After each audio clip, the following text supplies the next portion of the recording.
உண்மையை சொல்லி நன்மையை செய்தால் உலகம் உன்னிடம் மயங்கும். நிலை உயரும் போது பணிவு கொண்டால் உயிர்கள் உன்னை வணங்கும்.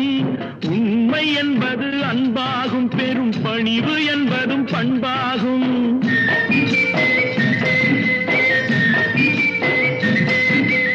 உண்மை என்பது அன்பாகும், பெரும் பணிவு என்பது பண்பாகும். இந்த 4 கட்டளை அறிந்த மனதில் எல்லா நன்மையும் உண்டாகும், எல்லா நன்மையும் உண்டாகும்.